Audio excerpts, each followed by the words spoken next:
ರಾಜ್ಯ ಸರ್ಕಾರದ ವೈಫಲ್ಯ ಹಗರಣ ಹೇಳಿದ್ರಿ ಮತ್ತು ಗ್ಯಾರಂಟಿಗಳ ವೈಫಲ್ಯ ಎಲ್ಲವನ್ನೂ ಹೇಳ್ತಾ ಇದ್ವಿ. ಆದ್ರೆ ಜನ ಅದ್ಯಾವುದನ್ನು ಕೂಡ ಇಲ್ಲ, ಅವ್ರದ್ದು ಇನ್ನೂ ಪಾಪದ ಕೊಡ ತುಂಬಿಲ್ಲ.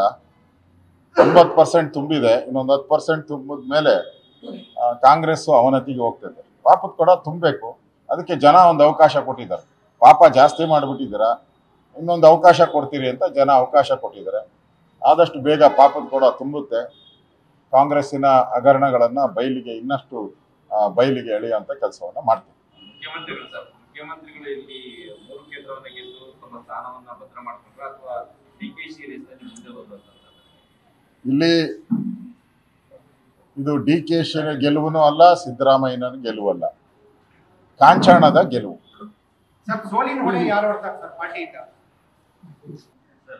ರಾಜ್ಯ ಸರ್ಕಾರದ ವೈಫಲ್ಯ ಹಗರಣ ಹೇಳಿದ್ರಿ ಮತ್ತು ಗ್ಯಾರಂಟಿಗಳ ವೈಫಲ್ಯ ಎಲ್ಲವನ್ನೂ ಹೇಳ್ತಾ ಇದ್ವಿ. ಆದ್ರೆ ಜನ ಅದ್ಯಾವುದನ್ನು ಕೂಡ ಇಲ್ಲ, ಅವ್ರದ್ದು ಇನ್ನೂ ಪಾಪದ ಕೊಡ ತುಂಬಿಲ್ಲ.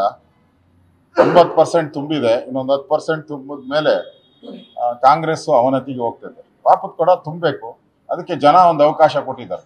ಪಾಪ ಜಾಸ್ತಿ ಮಾಡಿಬಿಟ್ಟಿದ್ದೀರ, ಇನ್ನೊಂದು ಅವಕಾಶ ಕೊಡ್ತೀರಿ ಅಂತ ಜನ ಅವಕಾಶ ಕೊಟ್ಟಿದ್ದಾರೆ. ಆದಷ್ಟು ಬೇಗ ಪಾಪದ ಕೊಡ ತುಂಬುತ್ತೆ. ಕಾಂಗ್ರೆಸ್ಸಿನ ಹಗರಣಗಳನ್ನ ಇನ್ನಷ್ಟು ಬಯಲಿಗೆ ಎಳೆಯುವಂತ ಕೆಲಸವನ್ನ ಮಾಡ್ತೀವಿ. ಮುಖ್ಯಮಂತ್ರಿಗಳು ಇಲ್ಲಿ 3 ಕ್ಷೇತ್ರವನ್ನ ಗೆದ್ದು ತಮ್ಮ ಸ್ಥಾನವನ್ನ ಭದ್ರ ಮಾಡ್ಕೊಂಡ್ರ ಅಥವಾ ಡಿಕೆಶಿ ರೇಸ್ನಲ್ಲಿ ಮುಂದೆ ಹೋದ್ರು?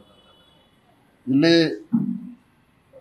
ಇದು ಡಿಕೆಶಿ ಗೆಲುವು ಅಲ್ಲ, ಸಿದ್ದರಾಮಯ್ಯನ ಗೆಲುವಲ್ಲ, ಕಾಂಚಾಣದ ಗೆಲುವು. ಸರ್, ಸೋಲಿನ ಹೊಣೆ ಯಾರು ಹೊರತಾಗ್ತಾರೆ ಪಾರ್ಟಿಯಿಂದ?